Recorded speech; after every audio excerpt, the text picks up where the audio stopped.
손자병법에 나오는 말인 지피지기 백전불태라는 말을 들어보셨을 겁니다. 상대를 알고 나를 알면 100번 싸워도 위태롭지 않다. 백전백승으로 알고 있는데 원래는 백전불태죠. 위태롭지 않다라는 말입니다. 우리가 싸움을 싸우면서 에베소서에서는 우리가 싸움을 싸우는 상대가 혈과 육이 아니라고 말씀합니다. 우리가 싸우는 대상은 통치자들과 권세자들과 이 어둠의 세상 주관자들과 하늘에 있는 악한 영들이라고 말씀하고 있습니다. 우리는 전쟁과 같은 이 삶에서 우리가 매일 싸우는 대상이 악한 영들임을 분명히 알아야 됩니다. 부부 싸움을 했을 때 남편과 싸우고 있는 것이 아니라 아내와 싸우고 있는 것이 아니라 아내 뒤에 남편 뒤에 있는 악한 영과 싸우고 있다는 사실을 망각하면 안 됩니다. 직장 생활을 하면서 직장 상사가 뭔가 괴롭힐 때 그가 나를 괴롭히는 것이 아니라 그 뒤에 있는 악한 영이 나를 괴롭히고 있다는 사실을 망각하면 안 됩니다. 그러면 백전불태가 아니라 백전백패하는 겁니다. 그걸 망각하면 그 상대를 암과 동시에 또한 직의를 해야 되는 겁니다. 자기가 누구인지, 우리가 어떤 존재인지 자기 자신에 대해서 알아가야 합니다. 그리고 자기 자신의 존재가 어떤 존재인지 자기 정체성을 망각하지 말고 계속 기억해야 백전불태하는 삶을 살아갈 수가 있는 겁니다. 우리의 믿음에, 우리의 삶에 위기가 위태롭지 않게 되어진다는 것입니다. 우리나라 사람들이 미국에 이민 간 역사들이 이제 길어지면서 이민 1세뿐만 아니라 1.5세대, 2세대, 3세대 이렇게 나오고 있는데요. 3세대도 나오고 있는지 모르겠는데 나오고 있겠죠. 그런데 남의 나라에서 가서 사는 것이 그렇게 쉽지는 않습니다. 저도 중국에서 8년 살아보니까 생각하지 못한 어려움들이 문득문득 찾아오는 것을 경험했습니다.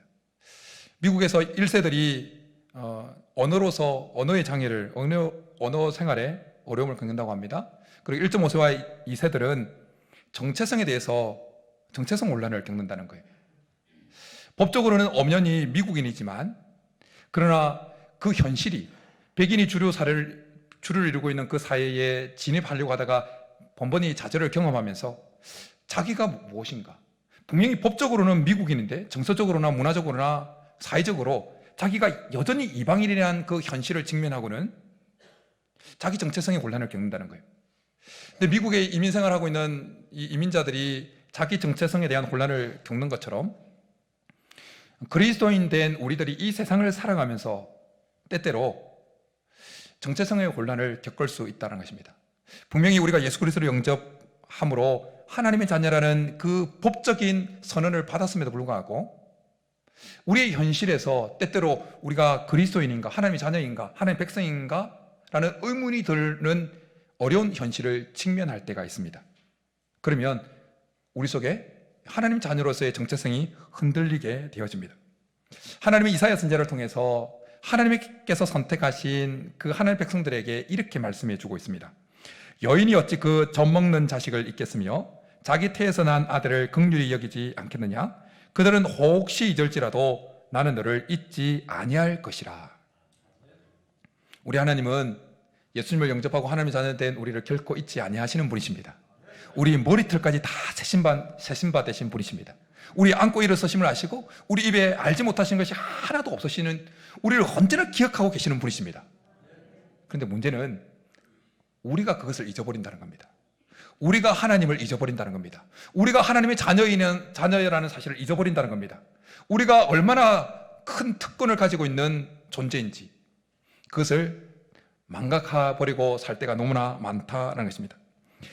덴마크의 동화 작가인 안데르센이 쓴 미운 오리 새끼라는 동화를 다 알고 계시죠? 오리가 알을 품었는데 끝까지 마지막까지 부화되지 않는 큰 알이 있습니다. 그리고 결국 부화가 이제 되어서 태어났는데 덩치도 크고 색깔도 다르고 그래서 왕따를 당합니다. 외톨이가 되어집니다. 견디다 못해서 집을 떠나 나옵니다. 추운 시기를 보내고 날이 이렇게 계절이 바뀌면서 어느덧 그 미운 오리 새끼도 몸집이 커가고 변화가 일어납니다. 그러다가 문득 하늘을 날아가는 백조를 봅니다. 아름답다, 부러워합니다. 그런데 물에 비친 자기의 모습을 보니까 그 백조와 날아가는 자기가 부러워했던 백조의 모습과 자기 모습이 너무나 똑같은 것이었습니다. 그런 오리 새끼가 아니라 백조였다는 것입니다. 그 이야기를 여러 가지 적용할 수도 있겠지만 이걸 자기 정체성을 잊어버리고 이 시대를 살아가는 그리스도인의 모습에도 동일하게 적용해 볼 수가 있습니다. 분명히 그리스도인인데, 하나님의 자녀인데 자기가 얼마나 대단한 능력을 가지고 있는 존재인지를 알지 못하고 그냥 세상의 어려움에 치여서 살아가는 그런 그리스도인을 잘 대변해주는 동화라 여겨집니다. 우리가 이 땅을 살아가면서 승리하는 삶, 100점 불태의 삶을 살아가기 위해서는 우리가 어떤 존재인지 자기 정체성에 대해서 분명히 각인하고 살아가는 것이 필요합니다. 오늘 말씀을 통해서 한 번 더 우리의 정체성을 각인받는 은혜가 있기를 축복합니다. 오늘 우리가 읽은 본문이 포함되어 있는 사무엘상 17장은 골리앗과 그 유명한 골리앗과 다윗의 싸움에 대한 이야기입니다. 이건 교회를 다니지 않는 사람도 한 번쯤 들어보았을 이야기죠. 오늘 본문의 배경은 이스라엘과 블레셋이 전쟁을 벌이는 것입니다. 이 전쟁에서 블레셋은 골리앗이라고 하는 엄청난 장수를 앞세우고 이스라엘에게 전쟁을 걸어옵니다. 이 모습에 사울을 비롯하여 모든 이스라엘 군대가 간담이 녹은 상태였습니다. 그래서 일부 병사들은 집으로 도망가기도 했습니다. 이런 상황을 타개하기 위해서 사울 왕은 이런 제안을 합니다. 골리앗을 제거하는 자에게 자기 딸을 주겠다. 그리고 재물을 주고 세금을 그 아비 집에서 세금을 감해주겠다. 파격적인 제안을 합니다. 그러나 어느 누구도 골리앗을 맞서겠다고 나서는 자가 없습니다. 그런데 다윗이 아버지의 심부름을 위해서 그 전장에 오게 됩니다. 그리고 골리앗이 하는 이야기를 듣게 됩니다. 이야기를 듣고 다윗의 마음에 분노가 치밀어 오릅니다. 그리고 이렇게 말합니다. 이 할례받지 않은 블레셋 사람이 누구이기에 살아계시는 하나님의 군대를 모욕하겠느냐. 혹이 넘치는 이 발언, 다윗이라고 하는 이 조그만 소년이 혹이 넘치는 이 발언을 했다는 소식이 사울의 귀에까지 들어갑니다. 다윗은 사울에게 호출을 받습니다. 그리고 호출받은 다윗은 사울에게 내가 이 골리앗과 맞서 싸우겠다고 이야기합니다. 그렇지만 사울이 다윗을 보니까 너무 그래서 말합니다. 너는 소년이고 저 골리앗은 어려서부터 용사였다. 안 된다. 그렇게 했을 때 다윗은 자기가 아버지 집의 양을 치면서 어떻게 하나님의 도우심을 받았는지, 하나님이 어떻게 자기와 함께 했는지 이야기하면서 이렇게 이야기합니다. 여호와께서 나를 사자의 발톱과 곰의 발톱에서 건져내셨은즉 나를 이 블레셋 사람의 손에서도 건져내시리이다. 다윗은 자신이 어떤 존재인지를 분명히 알고 있었습니다. 다윗은 자신이 하나님께서 함께 해주시는 사람이라는 것을 분명히 알고 있었습니다. 그래서 모든 이스라엘 사람들이 다 간담을 놓게 만드는, 모든 이스라엘 사람들을 간담을 놓게 만드는 그 골리앗을 보면서도 전혀 쫄지 않았습니다. 다윗은 사울이 입으라고 준 그 군복과 노투구와 갑옷을 입어보고 시험해봅니다. 그때 익숙하지 않아서 돌려줍니다. 그리고는 막대기를 가지고 시내가로 나가서 물맷을 그 미끈한 돌멩이 5을 그냥 취합니다. 사울이 다윗에게 준 그 군복과 노투구와 그 갑옷은 일반적인 사람에게 있어서 자기로 하여금 더 100점 불태하게 하는 요소라고 여겨지는 것들이었습니다. 그러나 다윗은 그런 것이 없어도 하나님이 그와 함께 하신다면 오히려 더 담대하게 맞설 수 있다라고 그렇게 생각하고 나아갔던 것입니다. 사울은 군복을 입었지만 노투구를 쓰고 있었지만 갑옷을 착용하고 있었지만 하나님이 그와 함께한다. 그의 존재가 사울 왕으로 이스라엘 왕으로서, 특별히 이스라엘 왕으로서 하나님이 그와 함께하는 존재라는 자기 정체성이 없었기 때문에 갑옷을 입고 있었지만 벌벌벌 떨고 있었던 것입니다. 세상 사람들은 사울이 다윗에게 건넸던 그 군복과 노투구와 갑옷으로 대변되어지는 그 세상적인 것들을 많이 가지고 있어야 싸움에서 100점 백승할 수 있고 100점 불태할 수 있다고 여깁니다. 그래서 더 많은 돈을 가지기로 원하고 더 큰 권력을, 더 높은 지위를 얻으려고 합니다. 그것이 있으면 100점 불태할 거라고 생각합니다.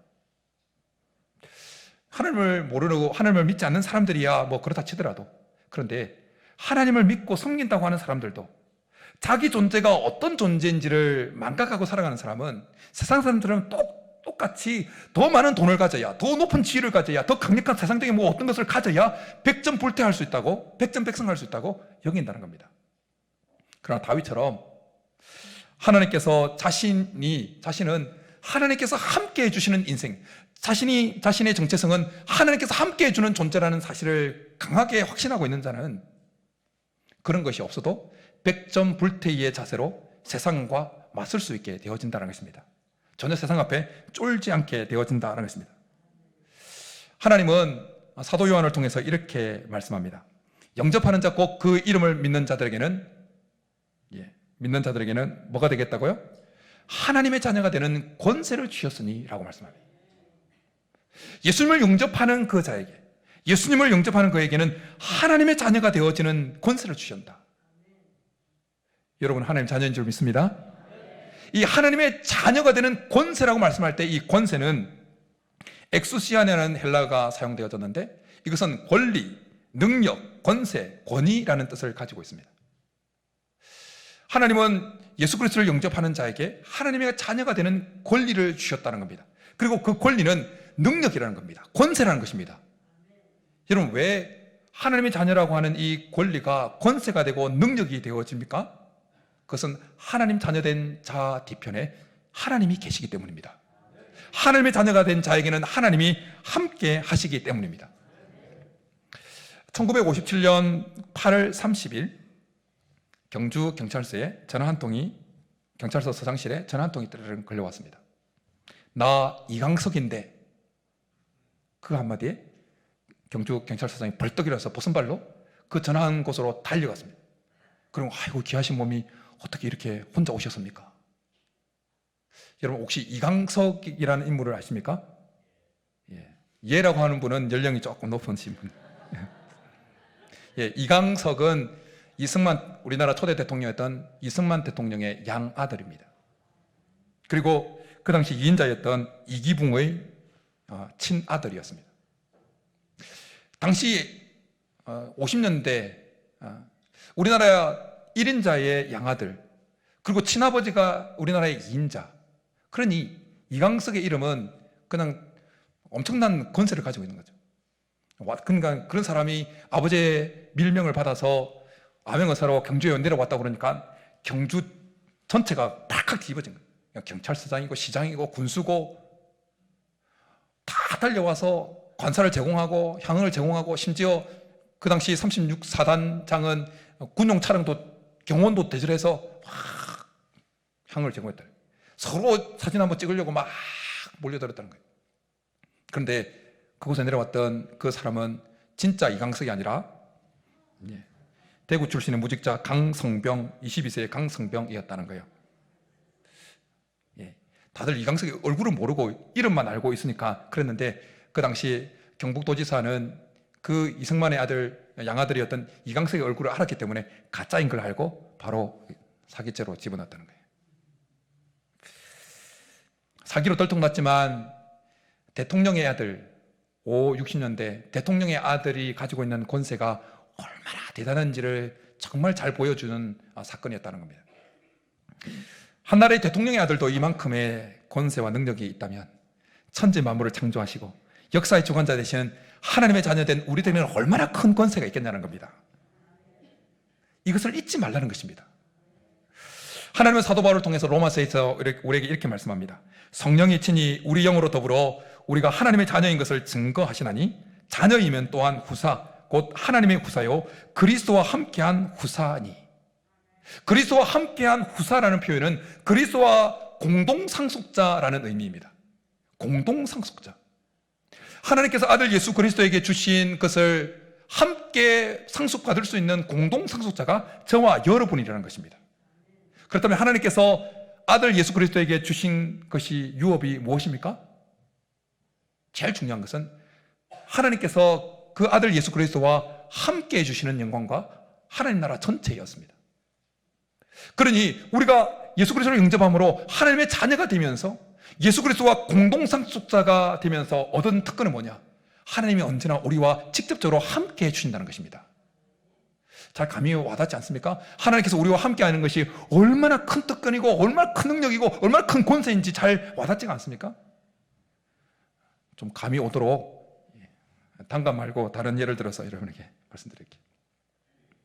선거철이 되면 뭐 국회의원 후보로 나온 사람이든 지방선거 뭐 군수시장 뭐 이렇게 나온 사람이든 그 후보자로 여야 구분할 것 없이 후보자로 나온 사람들이 당선되는 거 말고 그 다음으로 간절히 바라는 열망이 하나 있습니다. 공통적으로 여야 후보 할 것 없이. 뭘까요? 그것은 정말 그 당시에 가장 힘있고 인지도 높고 지지도 높은 그 큰 거물급 정치인이 자기 유세 연장에 한번 같이 해주는 거예요. 같이 하면서 저 이 사람 잘 알고 있는데 한번 밀어주세요. 그 말 해주는 거예요. 그렇게 해주지 못하더라도 그 사람과 함께 찍은 사진이라도, 합성 사진이라도 쓸 수 있도록 허락받기를 원하는 거예요. 왜 그렇습니까? 그 힘 있는 사람 같이 해주는 것이 자기에게 얼마나 힘이 되고 그 유권자들의 마음을 자기에게로, 그 표를 자기에게로 돌아오게 할 수 있는지 너무나 잘 알기 때문이에요. 근데 여러분, 우리 하나님은 세상 어떤 권력자보다, 능력자보다 비교할 수 없을 정도로 전능하신 분이십니다. 처음과 끝이십니다. 알파와 오메가이십니다. 모든 대적을 밟아 먼지처럼 만드실 수 있는 분이십니다. 그 하나님이 우리와 함께 하시는 겁니다. 우리의 존재는 어떤 존재냐? 그 전능하신 하나님이 함께 하는 존재라는 것입니다. 우리의 존재가 어떤 존재인지를 잊지 마시기를 축복합니다. 우리가 어떤 존재인지를 잊지 않기 위해서 우리에게 필요한 것이 있습니다. 그것은 믿음으로 선포하는 것입니다. 여러분, 믿음으로 하나님이 함께 하심을 선포하십시오. 믿음으로 하나님의 약속을 선포하십시오. 믿음으로 하나님께서 하실 일들을 선포하십시오. 그렇게 우리가 믿음으로 선포할 때, 믿음으로 보혈의 능력을 선포하십시오. 우리가 보혈의 능력을 선포할 때, 그러면 그 선포로 인하여 먼저 우리 속에 변화가 일어나고, 그리고 하나님의 역사가 일어날 것입니다. 여러분, 다윗과 골리앗의 싸움, 이 본문으로 다시 들어가서 보십시오. 다윗은 자신이 어떤 존재인지를 분명히 알고 있었습니다. 자기는 하나님이 함께하는 존재라는 이 자기 정체성을 분명히 가지고 있었습니다. 그래서 사울에게 와서도 자기가 호기롭게 나가겠다고, 싸우겠다고 말했던 것입니다. 그런데 막상 이제 전장에 나갔습니다. 1대1로 맞춰서 선 겁니다. 골리앗 앞에 서 있는 다윗의 조그마한 소녀의 다윗의 모습을 생각해 보십시오. 호기롭게 말은 했지만 막상 멀찍이 볼 때는 저것 뭐 처리할 수 있겠는데 당장 눈앞에 구척장신이 착 서 있습니다. 성경에는 그 골리앗의 키가 6규빗 한 뼘 된다고 했습니다. 밑으로 치면 한 3m 돼요. 우리들의 키보다 뭐 1m 이상, 1m 20, 1m 30 보다 더 큰 거예요. 딱 서면 고개가 이렇게 자동적으로 올라가야 되네. 그리고 골리앗은 중무장을 하고 있습니다. 배틀치 하나로 막 창 하나가 그냥 찌르면 바로 적사해버릴 수 있는 그런 상황 앞에 다윗이 서 있습니다. 움찔하지 않았겠습니까? 쫄지 않았겠습니까? 호기롭게 사울 앞에서는 말했지만 막상 골리앗 앞에 섰을 때는 그 마음이 엄청난 두려움으로 밀려 들어왔을 거예요. 그렇지만 다윗은 그 순간에 골리앗을 향해서 나아가면서 믿음으로 이렇게 선포를 합니다. 우리 다윗이 골리앗을 향해서 나아가면서 선포했던 그 선포의 내용을 17장 45절부터 47절까지 우리 같이 우리도 믿음으로 선포한다는 마음을 가지고 사무엘상 17장 45절부터 47절까지 같이 읽도록 하겠습니다. 시작. 다윗이 블레셋 사람에게 이르되 너는 칼과 창과 단창으로 내게 나아오거니와 나는 만군의 여호와의 이름으로 곧 내가 모욕하는 이스라엘 군대의 하나님의 이름으로 내게 나아가노라. 오늘 여호와께서 너를 내 손에 넘기시리니 내가 너를 쳐서 내 목을 베고 블레셋 군대의 시체를 오늘 공중에 세워 땅의 짐승들에게 주어 온 땅으로 이스라엘에 하나님이 계신 줄을 알게 하겠고 또 여호와의 구원하심이 칼과 창에 있지 아니함을 이 무리에게 알게 하리라. 전쟁은 여호와께 속한 것인즉 그가 너희를 우리 손에 넘기시리라. 다윗은 자기 정체성을 대해서 골리앗을 향해서 나가면서 믿음으로 선포한 것입니다. 다윗은 믿음으로 반드시 승리할 것을 선포한 것입니다. 다윗은 믿음으로 하나님께서 함께 하심을 선포한 것입니다. 그랬을 때 쫄았던 그 마음에 담대함이 밀려왔습니다. 그가 고백한 대로 다윗은 그가 하나님이 함께하는 존재라는 그 자기 정체성이 한 번 더 그 몸속에 각성되어서 일어났습니다. 그러니까 다윗이 골리앗을 바라보는 그 시각이 달랐습니다. 골리앗은 자기를 죽일 수 있는 거구가 아니라 오히려 물맷돌이 더 잘 만든 그 큰 판으로 보였던 것입니다. 우리가 믿음으로 선포할 때, 믿음으로 하나님의 일하심과 하나님의 함께 하심과 하나님의 기적과 보혈의 능력을 선포할 때, 우리가 믿음으로 선포하는 그 말은 우선적으로 우리의 몸과 우리의 삶에, 우리의 마음에 지대한 영향을 미칩니다. 뇌과학자들이 여러 연구를 통해서 발표하는 것은, 공통적인 발표하는 것은 이것입니다. 우리의 뇌는 우리가 처해 있는 그 현실과 우리의 귀로 들은 그 말을 구분하지 못한다는 겁니다. 잘 이해가 안 되십니까? 우리의 뇌는 우리의 귀로 들린 그 말과 우리가 처해 있는 그 현실을 구분하지 못한다는 거예요. 예를 들면 여러분, 매실, 물면 깨물한 그 매실, 여러분 입안에 약간 침이 싹 도셨나요? 여러분 매실 없잖아요 지금. 이렇다는 거예요. 우리의 뇌는 우리가 처해 있는 이 현실과 우리가 들은 그 말을 구분을 못한다는 거예요.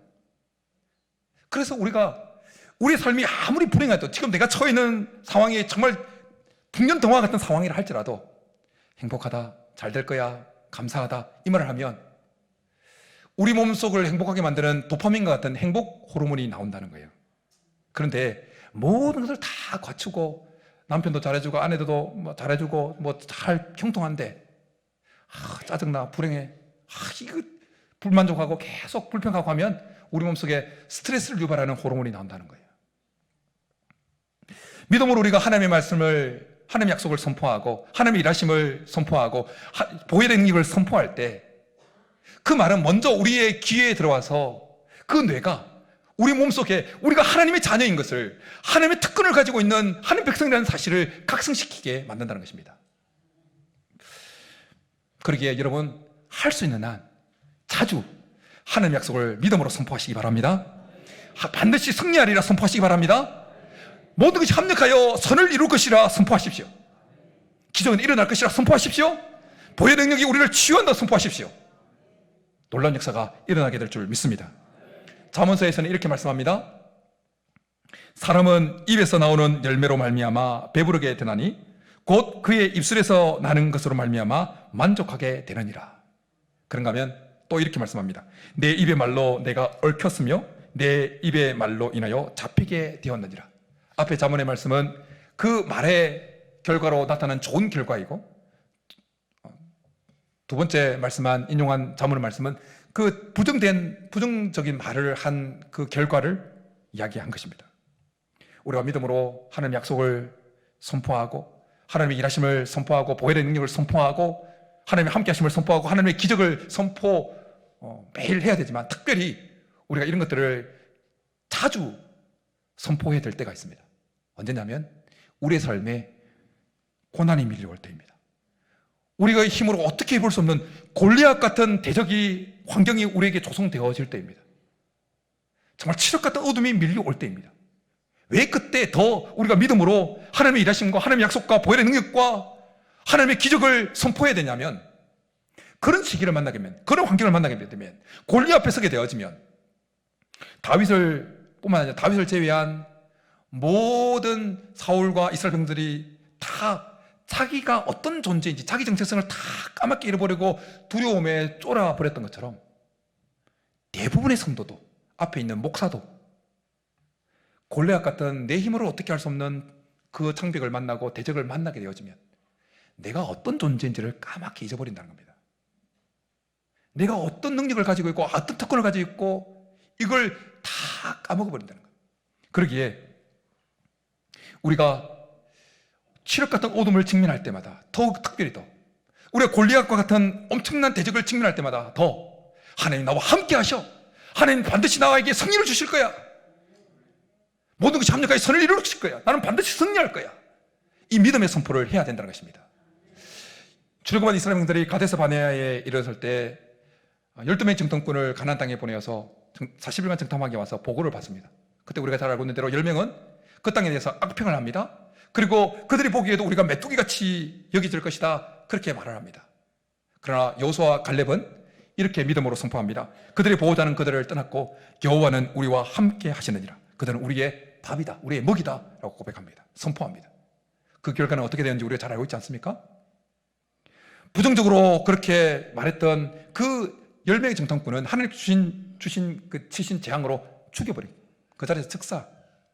그리고 그 부정적인 말을 들었던 이스라엘 백성들도 그 길을 통해서 들어간 그 말이 현실들에 비해서 여전히 하나님이 그들과 함께 계시는데, 그들의 정체성은 하나님이 함께 해주시는 정체성인데 그 자들의 정체성을 잊어버리고 늘 계속 불평합니다. 결국 광야에서 다 죽게 됩니다.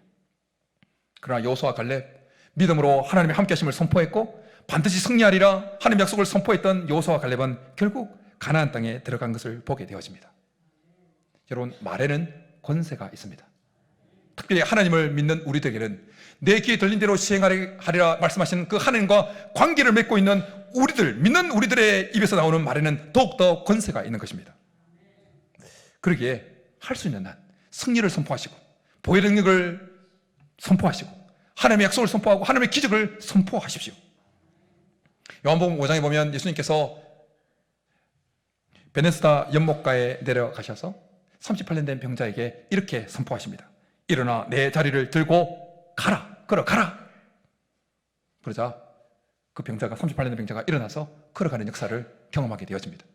그런가 하면 사도행전 3장에 보면 성전에 올라가던 베드로와 요한이 성전 미문에 날 때부터 안전병이 구걸하던 그 안전병에게 이렇게 믿음으로 선포를 합니다. 은과 금은 내게 없거니와 내게 있는 이것을 내게 주노니 나사렛 예수 그리스도의 이름으로 일어나 걸어라. 그러자 자꾸 일어설 때 그가 성전으로 들어가면서 뛰고 솟으며 하나님을 찬양하게 되어집니다. 여러분, 우리는 예수 그리스도와 공동 상속자입니다. 그렇게 믿음으로 선포하십시오. 하나님의 약속을 믿음으로 선포하십시오. 하나님의 능력을 믿음으로 선포하십시오. 하나님의 기적을 믿음으로 선포하십시오. 보혈의 능력을 믿음으로 선포하십시오. 기적은 일어날 것입니다. 하나님의 역사는 일어날 것입니다. 특별히 어려움을 직면하고 있는 분들, 환경적으로 너무 어려운 상관에 있는 분들, 더욱더 믿음으로 하나님의 약속과 하나님의 기적과 보혈의 능력을, 하나님의 기적을 선포하십시오. 반드시 100점 백성, 100점 불태하는 인생을 살아내게 될 줄 믿습니다. 이런 은혜가 우리 모두에게 있기를 주님의 이름으로 축복합니다. 이 시간 나의 가는 길, 동일하게 이 찬양도 믿음으로 선포하면서, 선포하는 마음으로 찬양하며 나아가겠습니다.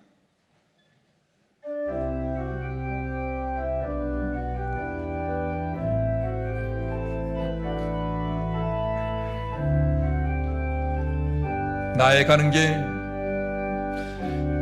나의 가는 길 주님 인도하시네.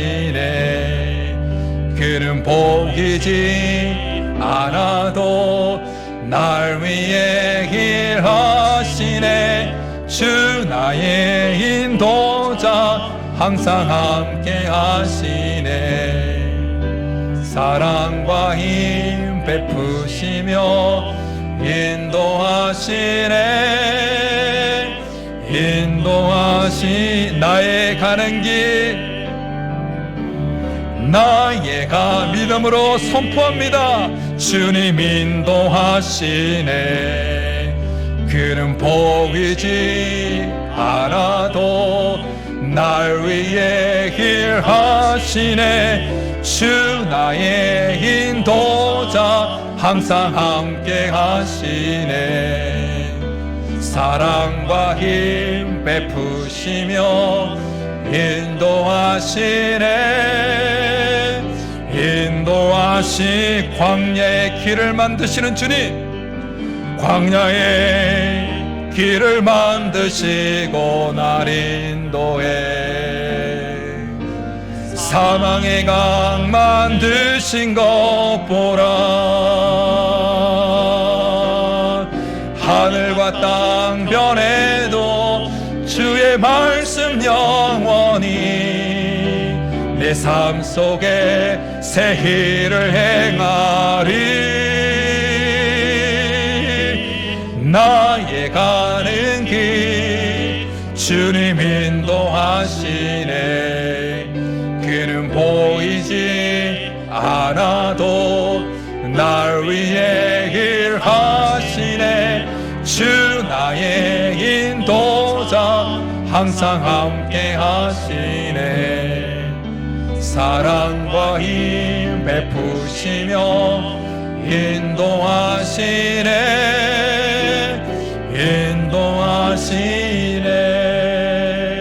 아멘. 이 시간 우리 말씀 생각하면서 같이 기도하며 나아가겠습니다.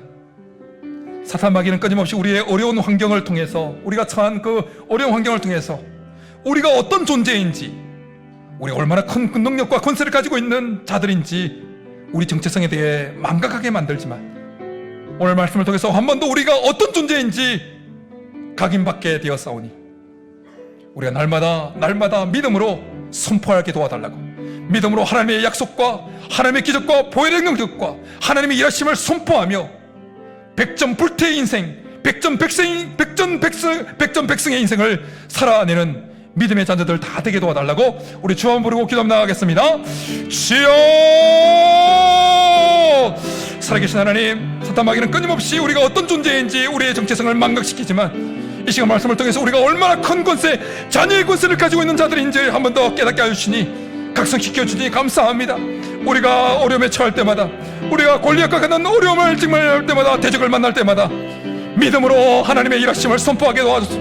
믿음으로 승리를 선포하게 하시고, 믿음으로 보혈의 능력을 선포하여 날마다 백전백승하며 백전불태하는 인생들 되도록 역사하여 주옵소서. 자녀의 권세를 누리는 성도들 되게 도와주옵소서.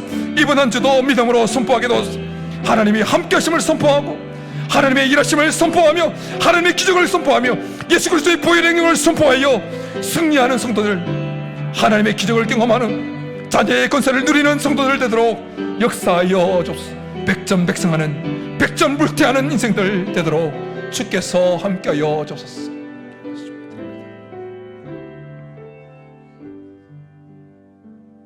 살아계신 하나님, 사탄 마귀는 끊임없이 우리의 정체성이 어떤지를 망각시키지만, 오늘 말씀을 통해서 우리가 어떤 존재인지 한 번 더 각인하게 만드시고 각성시켜 주시니 참으로 감사합니다.